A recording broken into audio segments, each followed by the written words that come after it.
Ok, bueno, vamos a iniciar la materia propiamente dicha. Vamos a empezar viendo los elementos traccionados en estructuras de acero. Como dice el nombre, es cuando tenemos una determinada sección transversal cualquiera, puede ser circular, tipo T, W, etcétera. Vamos a ver esas secciones. Donde existe un esfuerzo de tracción y la fórmula general de tensión que se genera en ese elemento no es otra cosa que la fuerza de tracción dividida por el área. Entonces vamos a revisar un poco de qué tratan esos conceptos.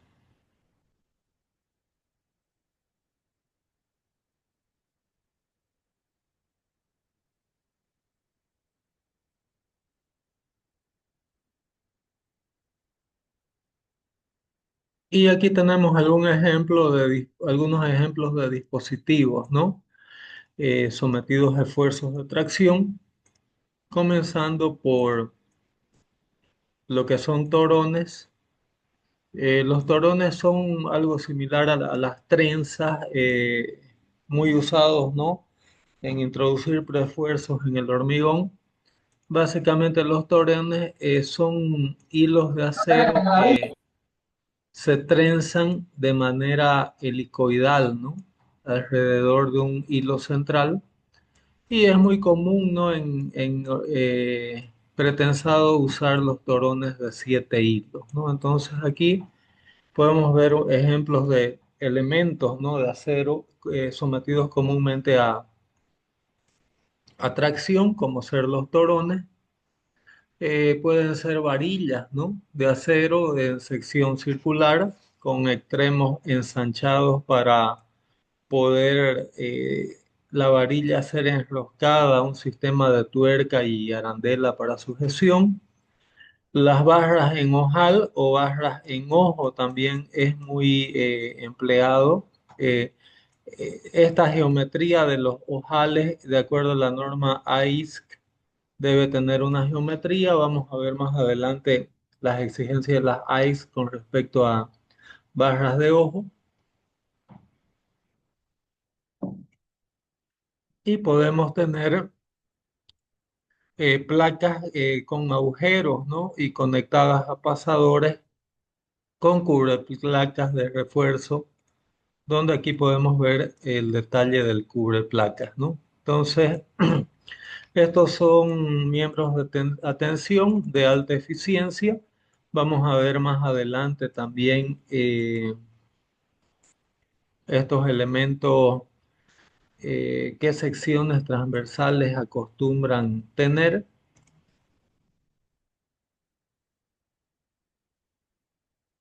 Y generalmente elementos típicos, ¿no? En barras traccionadas son lo que sería barras de celosías muy empleadas para cerchas, ¿no?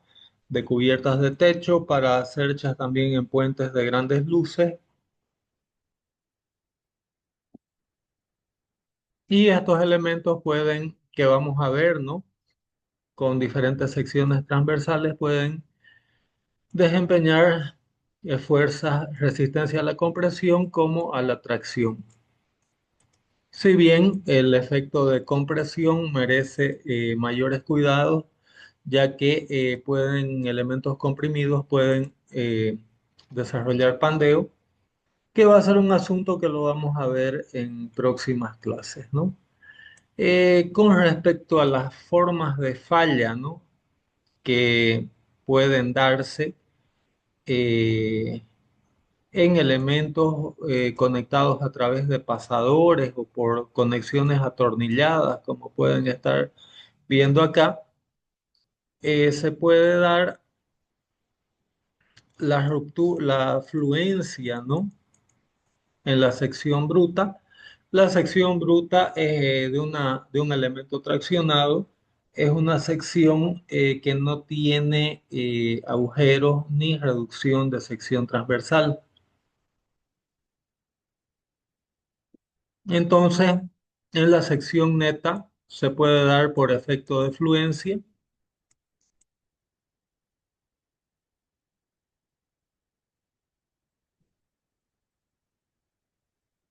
es decir, que el esfuerzo de tracción supera la tensión de fluencia y el elemento empieza en la sección bruta a tener grandes alargamientos o deformaciones por el efecto de fluencia, ¿no?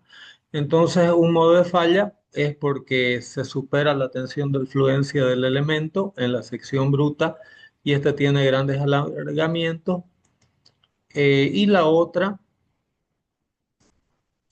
es por la fractura en sí, ¿no?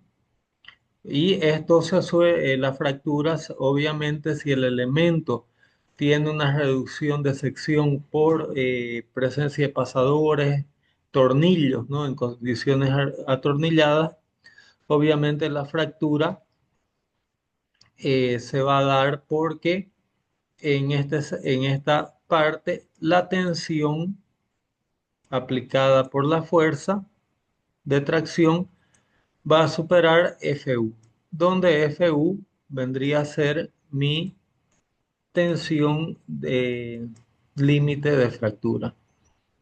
Entonces, la fractura puede darse, ¿no? En la sección neta, ya que el área efectiva es menor a la sección bruta. Y el otro tipo de falla que puede darse es la falla de extremo, por fractura de extremo. Es decir, aquí se genera un esfuerzo tangencial tan grande que la fractura de extremo también se da por el efecto tangencial en la parte posterior de la conexión. Entonces, estos son modos de falla que tenemos que evaluar de que no se presenten a la hora de hacer el dimensionamiento de elementos sometidos a tracción. ¿Quedó entendido hasta aquí?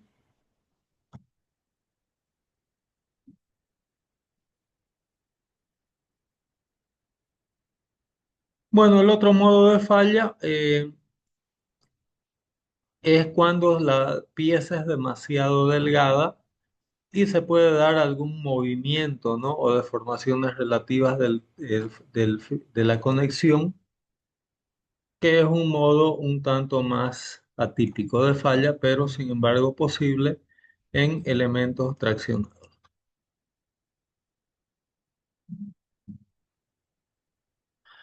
Secciones típicas para dimensionamiento de elementos sometidos a tracción, los podemos ver ahí. Perfil en ángulo, perfil WT, perfil en doble T, llamados también comúnmente en función a sus relaciones entre la longitud de las jabas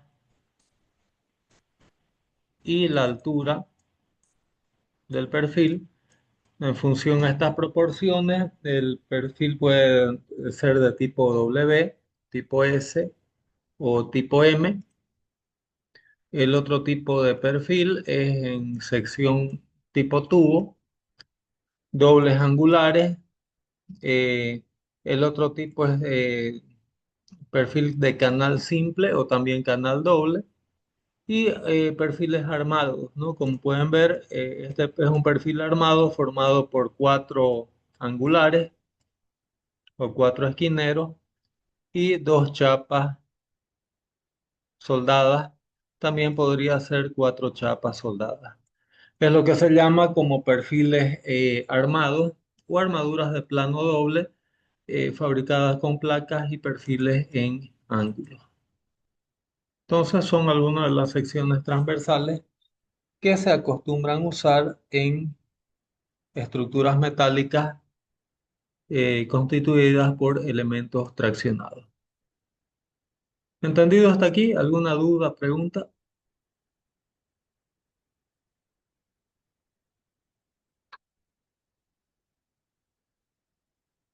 Entendido, ingeniero. Gracias, Kelly. Bueno, ¿cómo magnificamos esas resistencias o cómo cuantificamos, mejor dicho, la resistencia a tracción? Nosotros vamos a llamar Pn como la resistencia total a tracción de ese elemento, pero en el criterio LRFD nosotros minoramos esa resistencia a través de un coeficiente de minoración de resistencia dado por Φt, ¿no? Y cuando trabajamos con criterio de tensiones admisibles o método ASD, que también lo contemplan las Heiski, dividimos la resistencia nominal del elemento por un factor de seguridad. Como vimos en la lámina anterior, nosotros tenemos que garantizar que nuestro elemento traccionado va a satisfacer tanto el estado límite de fluencia por tracción en la sección bruta y por ruptura o fractura en la sección neta. Entonces son por lo menos dos verificaciones que necesitamos evaluar en un diseño de elementos traccionados. Entonces, cuando estamos analizando la sección bruta, es decir, aquella sección donde nosotros no tenemos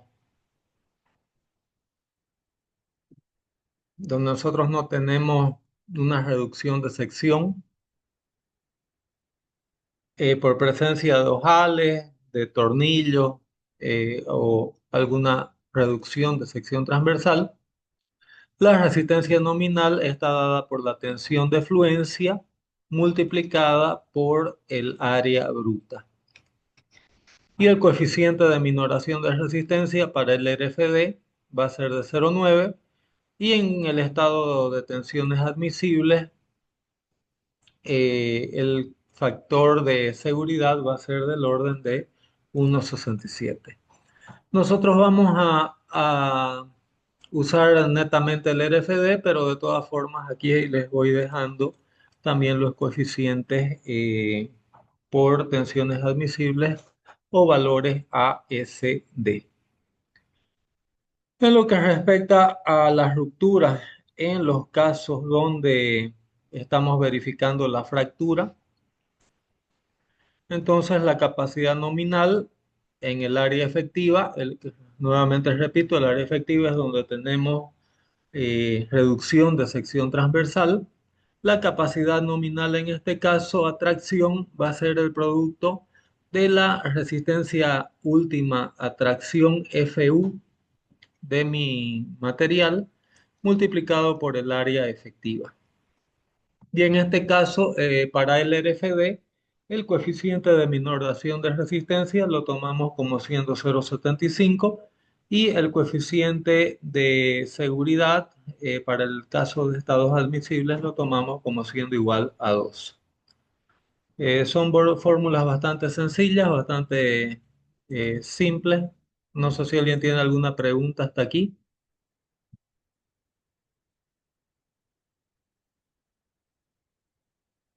Donde AG y AE son nuestra sección bruta y nuestra sección neta respectivamente. ¿Ok?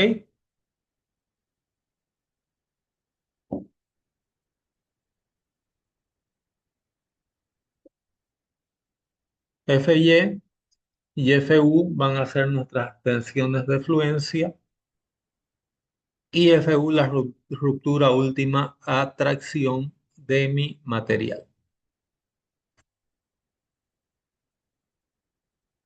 Bueno, el día de ayer les pasé los documentos de las ICE. Quien quiera estudiar un poco más a fondo, ¿no? Las normativas. La sección B43 de la normativa ICE establece lo que es área neta y área bruta, ¿no? Entonces, el área bruta es el área total de la sección transversal de un elemento y el área neta AN es la suma de los productos de espesor y ancho neto de cada elemento determinado de la siguiente forma. ¿Cómo calculamos el área neta? Supongamos que tenemos aquí un elemento con un agujero.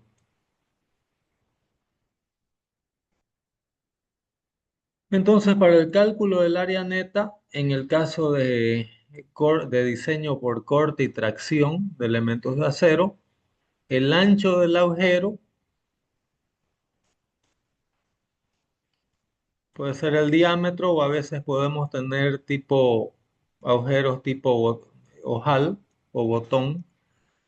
Pero en la dirección que estamos analizando, ¿no? La sección, a este ancho no lo tomamos en el caso de tornillos solo como el diámetro nominal. Al diámetro nominal, en el cálculo del área neta, le tenemos que sumar un 16 de pulgada o lo que sería el equivalente a 2 milímetros superior a la dimensión nominal del agujero. ¿Quedó entendido? Sí, ingeniero. Gracias, Kelly.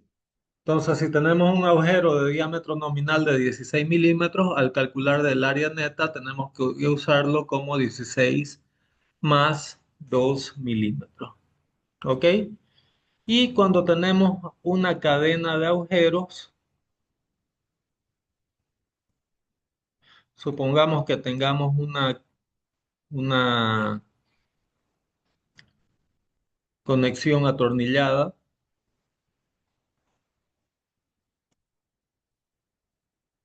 donde tenemos 6 tornillos, por ejemplo, por lo tanto, nuestra sección tiene 6 agujeros. Entonces, en estos casos que tenemos una secuencia o cadenas de agujeros, ¿no? Nosotros tenemos que evaluar diferentes hipótesis de sección neta. Entonces, en esta situación, por ejemplo, lo primero que tendríamos que hacer sería verificar en el área bruta que se cumpla el requisito de que no se sobrepase la tensión de fluencia. Y después, lo que dice este texto,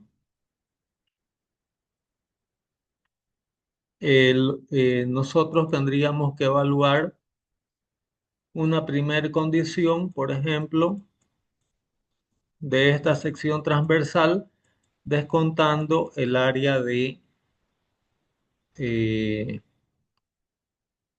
de los agujeros de tornillo. Y esto calculamos la resistencia en base al área efectiva y en base a la resistencia última a tracción de mi elemento. ¿Entendido hasta ahí? ¿Puede volver a explicar, ingeniero, por favor, esa partecita de lo que le corta los tornillos? Ok, en esta sección azul, yo en realidad voy a llamarle sección 1.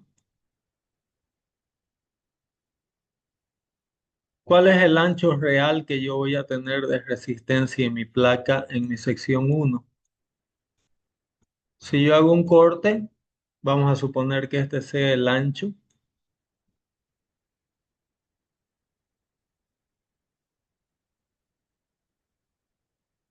En mi sección bruta, el área bruta, AN, sería W veces T,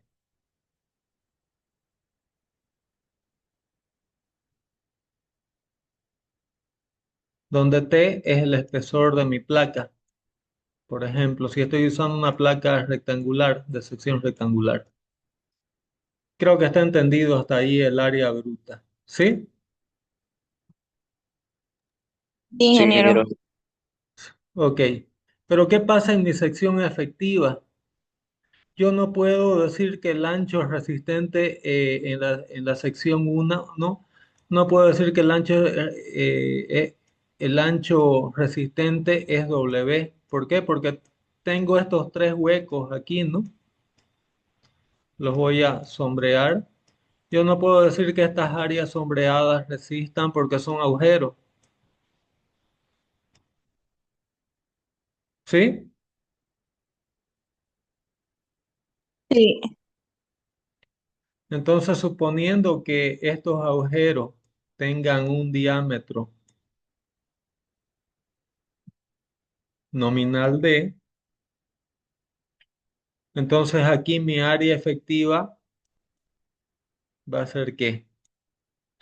Va a ser mi espesor veces mi ancho W, pero le resto los agujeros, ¿no? ¿Sí? ¿Cuántos agujeros tengo ahí? Tres, ¿Cuántos? Tres. Tres, Tres, ¿no? Inge. ¿Sí? ¿Y cuál es el diámetro? 1/16. Si vamos a usar en milímetros, sería mi diámetro D más 2 milímetros. Esto es lo que sería mi área efectiva. Digo, para entender la diferencia, sí, ingeniero. ¿sí? Tengo que hacer ambas verificaciones. ¿Quedó entendido eso? Sí, Inge. Sí, Sí. ingeniero. Sí, sí. No hay duda, ¿no? Ok. Ahora presten bastante atención en lo siguiente. Parece complejo el criterio, pero si prestan atención, no lo es. Puede haber la posibilidad de que la fractura de mi conexión, puede ser que esta verificación pase, esta también, pero cuando yo tengo caminos, caminos alternativos de ruptura, yo puedo tener un plano de ruptura de este tipo.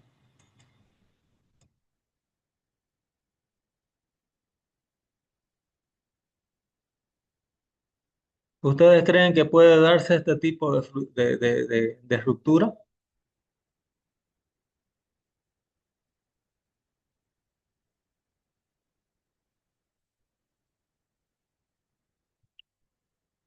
Es posible, ¿no? Sí. Todo va a depender de la separación entre filas y columnas de la conexión atornillada que yo estoy teniendo ahí. ¿Ok? Yo le voy a llamar a este caso el caso 2.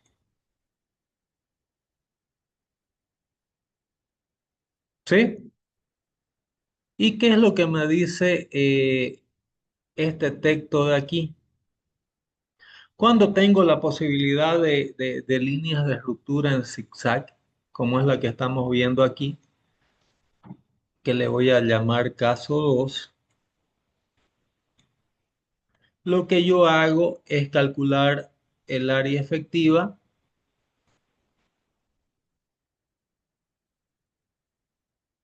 como siendo también mi espesor veces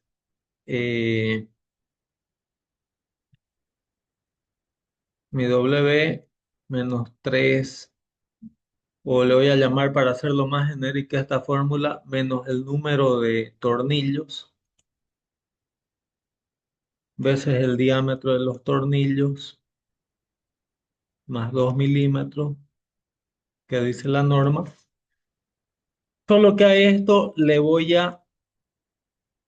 eh, solo que a esto le voy sumar un parámetro que va a ser S cuadrado sobre 4G,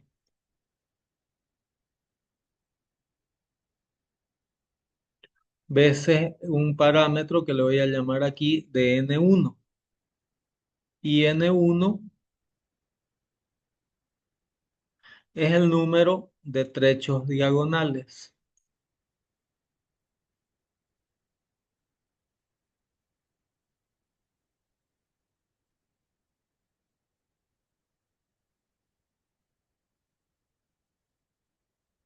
o trechos en zigzag.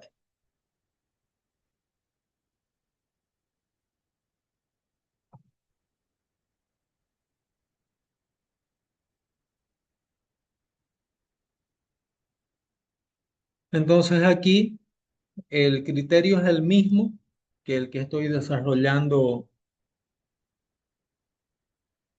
para la sección 1, con la diferencia que yo voy a tener aquí un trecho en zigzag y otro trecho en zigzag. Por ejemplo, por lo tanto, para este caso, mi valor de N1 sería igual a ¿cuánto? 2, ¿cierto?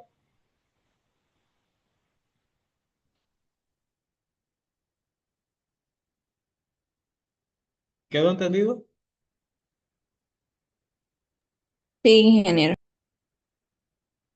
Para que quede más, gracias Kelly, para que quede más claro todavía a qué se refiere todo este texto. Vamos a suponer que yo ahora tengo esta conexión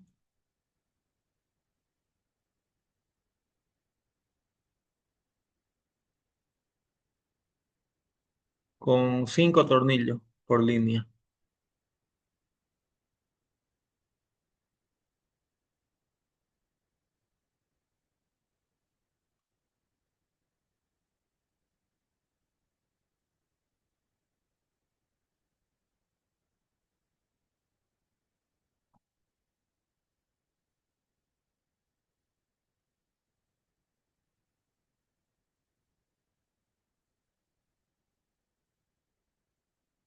Entonces, usando un poco ese criterio, yo tendría mi primer sección en el área bruta. Tendría que considerar y comparar y usar en este trecho la tensión de fluencia. Después tendría que evaluar el caso de mi área efectiva, donde aquí tendría que descontar, ¿no? El ancho de estos 5 agujeros menos cada ancho sumado de 2 milímetros.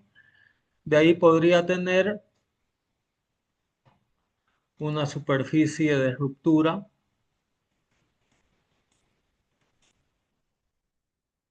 de este tipo,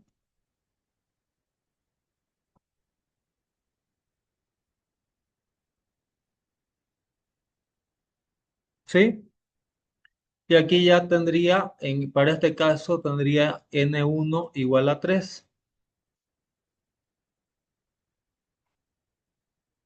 ¿Quedó entendido eso?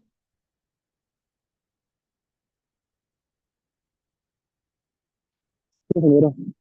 Otra posibilidad de ruptura podría ser esta.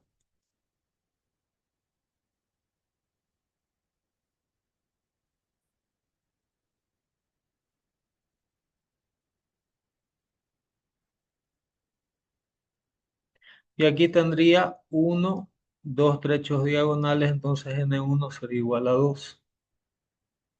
Y así tengo que evaluar, si bien que siempre lo más crítico se da entre las dos primeras líneas, ¿no? de tornillos, ¿no? Entonces aquí otra posible superficie de falla que se me podría presentar tal vez sería esta,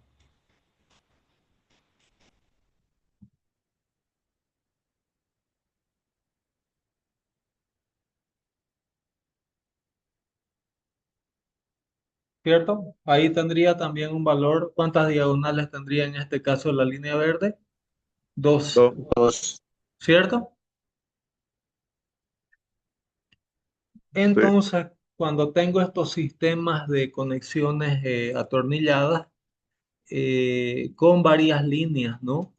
Y trayectos de líneas de fractura en mi conexión que se me pueden dar a través de líneas diagonales, yo para el cálculo de área efectiva hago el mismo procedimiento, solo que agrego este parámetro, ese cuadrado sobre 4G veces N1, donde N1 son mis números de trayectorias en zigzag que puede presentar una posible, ¿no? Un posible camino de fractura.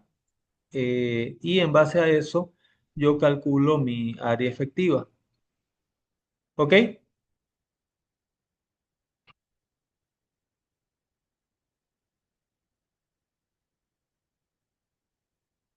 ¿Entendido hasta ahí? sí. Gracias. Entonces, eso es lo que, a eso es a lo que se refiere este párrafo que estaba indicando en esta parte. G es la separación entre líneas de agujero y S entre las columnas. Después les voy a mostrar, vamos a ver en la segunda parte de este texto, eh, vamos a hacer un ejercicio de aplicación. Quiero hacer aquí en este punto, voy a grabar esta sesión. Eh, Carlos Enrique pregunta, ¿cómo sabemos qué posibilidades de rotura tendríamos que tomar en cuenta para el ancho efectivo? Nosotros no sabemos esa posibilidad de rotura, entonces nosotros tenemos que evaluar todas y todas tienen que pasar en la verificación, ¿ok? Si yo identifico que hay tres o cuatro posibles líneas de falla, entonces yo tengo que evaluar la resistencia de acuerdo a esas tres o cuatro posibles líneas de ruptura y verificar que todas cumplen. ¿Ok? Es como cuando dimensionamos en una viga, por ejemplo. El cálculo más simple es calcular el momento flector a mitad del vano, ¿no? Pero para vigas hiperestáticas, nosotros tenemos que tomar en cuenta, por ejemplo, más secciones en un mismo vano para verificar que todas cumplan. Esto es el mismo caso, haciendo un tipo de analogía, ¿no? Con diseño de viga. ¿Quedó entendido? Vamos a hacer más adelante un ejercicio de- em- u- empleando todos estos conceptos y creo que va a quedar mucho más claro. ¿Ok? Vamos a hacer una pausa de 10 minutos en esta parte. Voy a cerrar esta sesión y la voy a volver a abrir. Entonces, hacemos 10 minutos de receso y continuamos con la segunda parte. ¿Ok? Está bien, ingeniero. Pero Perfecto. Entonces retornamos al mismo link en 10 minutos. Ok, muchas gracias.